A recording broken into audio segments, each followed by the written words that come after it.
Le premier groupe à monter sur scène était composé de Pharah, Genji et Reinhardt du jeu Overwatch, une source d'inspiration très populaire auprès du public et qui a parfaitement lancé le concours. On relèvera côté costume un travail remarquable sur la mousse et des effets de peinture doublés d'une prestation très dynamique, en particulier l'entrée du troisième personnage sur scène, clairement très cool. Le CG n'étant pas limité en termes de sources d'inspiration, on a pu voir des cosplays tirés de jeux vidéo, de films hollywoodiens et d'animés cultes entre autres. Et quel plaisir de retrouver du Final Fantasy X dans une scénette fort plaisante même s'il lui manquait un peu de rythme. Mais l'humour et la qualité de l'acting de l'ensemble ont fort bien rattrapé le tir. Le CG est avant tout un spectacle et c'est un élément qu'il faut bien prendre en compte pour obtenir le droit d'y participer.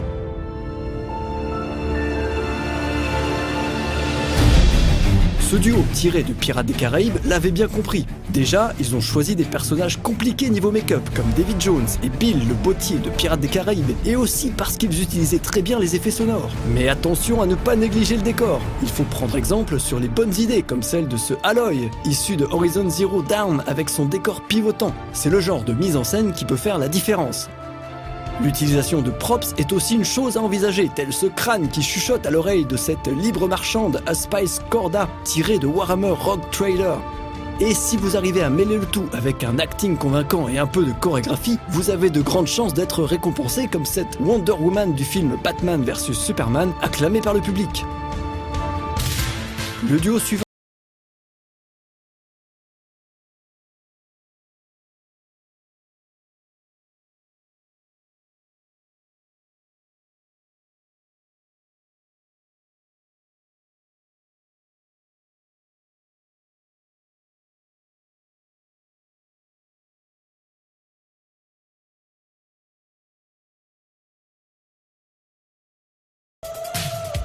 Et on ne va pas bouder non plus notre plaisir devant une deuxième dose de Overwatch avec Pharah, Mercy et Tracer. Personnage rarement vu sur scène, Léonard de Vinci, en provenance de Fate Grand Order, a proposé une prestation pleine d'humour autour du tableau de la Joconde pour un effet final de qualité. Il est l'heure de danser avec Kili et Philly, les frères nains de l'univers du Hobbit. Un travail du cuir soigné, des chorégraphies réussies, une interaction bien menée avec le public et un effet de surprise à mener derrière le décor, rien à redire. Désolé pour les arachnophobes, mais cette araignée mérite qu'on s'y attarde un peu.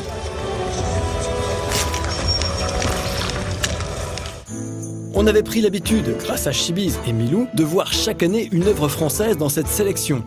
Étant mobilisé par la finale de l'ECG, on fut donc agréablement surpris de voir Violetta et Titania, des fées issues de l'univers d'Olivier Ledroit, prendre la relève. Elles ont déployé astucieusement leurs ailes sur scène pour le plus grand plaisir du public. Place à l'officier Chanteguerre de Hearthstone qui a lui déployé ses crocs, le tout dans une très belle armure et avec une prestation qui... Ça se dit déployer ses crocs, hein? Bon, peut-être pas, mais moi je sais ce que ça veut dire. Mais que serait un concours sans la présence d'une œuvre de Clamp? X, avec son duo Fuma et Seiichiro, et leurs magnifiques costumes ont rendu ainsi hommage à un univers toujours aussi culte tant d'années après sa création. Toujours dans le domaine des œuvres cultes, voici une parfaite transition vers ce duo Lelouch et Suzaku, tiré de Code Geass. Une mise en scène très théâtrale qui a convaincu le public, si bien que lors de la première extinction de la salle, lors de la presta, l'équipe des présentateurs et accessoiristes a cru que c'était terminé. Un petit fail regrettable, mais qui fut réparé ensuite puisqu'elles ont obtenu le droit de repasser à la fin. La série des Assassin's Creed fut également de la partie avec Heavy Fry issu de l'épisode Syndicate. Des props bien utilisés et un jeu de qualité accompagné d'un costume somptueux. Tendez bien à présent l'oreille pour entendre chuchoter cette Zero de Terra Battle. Une prestation pleine de lyrisme dans sa bande son et de grâce dans les mouvements. Et puisqu'on parle de grâce, faisons venir une sœur de bataille issue de Warhammer 40 000. Badass, non? Avec cette armure ciselée et arborant de multiples détails et un gros travail sur l'étendard et ses différentes armes, on a eu là une presta très intéressante. Notez le détail de l'épée tronçonneuse fonctionnelle. Mais le CG, c'est aussi le croisement des influences, la permission de sortir un peu de l'univers représenté, et ce gardien des rois en provenance de Game of Thrones a su nous surprendre. Wait for it, Poppin' time is coming.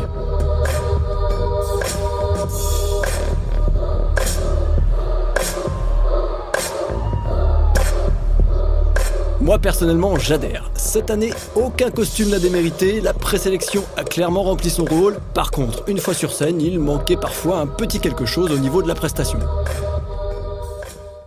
Il faut que les gens comprennent que l'ECG, c'est aussi, pour la moitié de la note, la prestation sur scène, c'est un show, c'est un spectacle. Et il faut que les gens fournissent autant d'efforts qu'ils fournissent sur les costumes, voilà, sur la prestation, sur la mise en scène, qu'ils réfléchissent à des props, mais comment les utiliser, comment interagir avec, leur placement sur scène, l'interaction avec le public. Voilà, c'est pas mal de petites choses et c'est du travail, c'est énormément de travail. Et je pense que ça, par exemple, c'est des choses qu'on trouve moins sur Internet, comme je disais, au niveau du savoir, au niveau des prestations, comment arriver à blinder une prestation, corriger les petites erreurs et c'est là. Justement, il y a quelques cosplayers qui donnent des tips, des astuces sur les prestations, dont Milou, qui adore la scénographie et qui justement essaie d'apporter sa science tant que possible. Donc voilà, c'est un travail à part entière. Place maintenant aux lauréats de cette sélection française de l'ECG. Dans la catégorie groupe, les dauphins sont Kuma, Libs et Maverick avec leurs costumes de Pharah, Genji et Reinhardt tirés d'Overwatch. Et c'est la victoire pour Tora et Koe, interprètes de Kili et Philly, les frères nains de l'univers du Hobbit. On n'y a pas cru au départ, on a été super surprise parce que c'est notre première fois sur une scène aussi grande et ça nous fait vraiment super peur. C'est comme on a dit, c'est la première fois sur une aussi grande scène et sur un aussi grand truc. Et en fait, je crois qu'on est un petit peu dépassé par les événements. Mais on va se reprendre et on va tout faire pour représenter la France. On a du boulot. Ouais. On va se mettre la pression, je pense, parce qu'ils ont toujours été très forts les années précédentes. Ça a été des gens très doués. On va essayer d'aller dans la lignée. On va peut-être pas les surpasser, mais on va essayer au moins de pas être moins, voilà, de pas faire honte, c'est ça. Catégorie individuelle maintenant. Place de Dauphine pour Nat Cosplay avec sa Wonder Woman. Grosse déception pour cette participante qui avait du mal à retenir ses larmes lors de la remise des prix, mais c'est le jeu. Et victoire pour Shenzi en sort de bataille tiré de Warhammer 40 000. Après tout ce travail, je suis vraiment très contente d'avoir gagné. Enfin, ça fait chaud au cœur et j'étais très heureuse déjà de passer sur scène. C'est le double d'émotion d'avoir remporté ce prix. Je suis très contente des réactions du public. Comme je dis, c'est un orgasme au cœur et vraiment, j'étais très émue et voilà, j'adore ça. Pour l'instant, je ne sais pas trop encore précisément ce que je vais faire. J'attends de voir. J'y vais avant tout pour m'amuser, pour rencontrer des gens, sympathiser et on verra ce qu'il en sera pour découvrir de nouveaux pays, de nouvelles cultures et avant tout, voilà. Ainsi s'achève cette sélection de l'ECG saison 7. Rendez-vous l'an prochain pour les retrouver lors de la finale. On n'en a pour autant pas fini avec cette journée du dimanche, puisque nous sommes allés à la rencontre de la 4e et dernière invitée cosplay de la convention. La coréenne Taeyeon Mimenes, cosplayeuse émérite et double représentante au WCS en 2012 et 2015. C'est une grande voyageuse qui a remporté de nombreux prix à travers le monde et fait partie du jury de nombreuses compétitions. Et c'est cette année aussi une des membres du jury de l'ECG.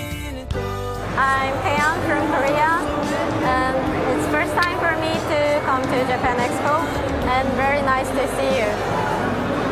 I know Japan Expo is one of the biggest conventions in the world and I heard a lot about ECG from my European friends that they always say ECG is the best, ECG is the best.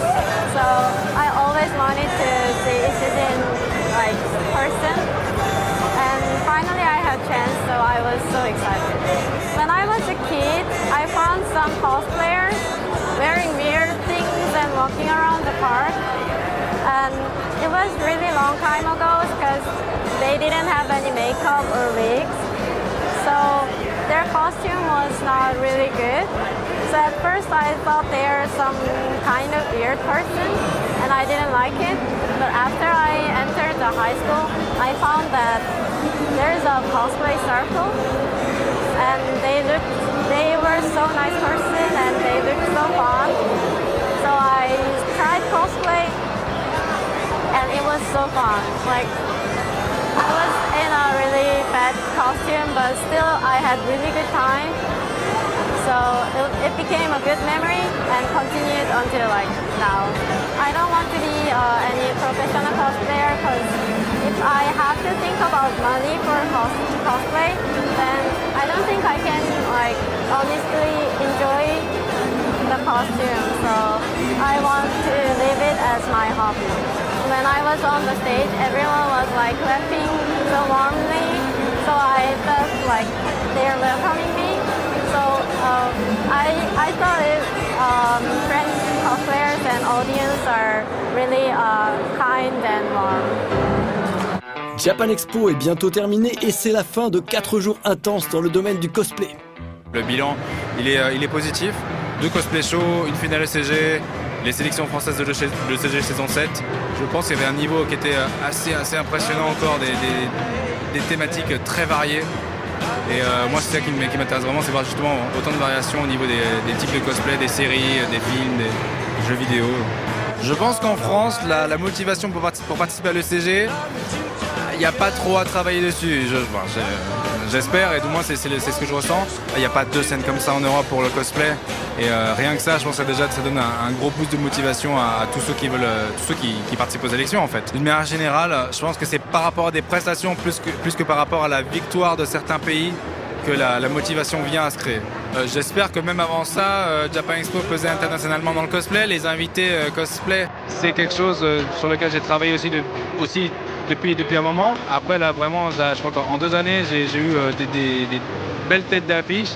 Il faut que je réfléchisse à qui on va pouvoir inviter sur les prochaines années parce que c'est vrai que là, arriver à faire des gens aussi doués, aussi talentueux qu'eux, c'est un moment, ça va être compliqué, mais je pense qu'il y a pas mal de visages encore à inviter. On va trouver ça.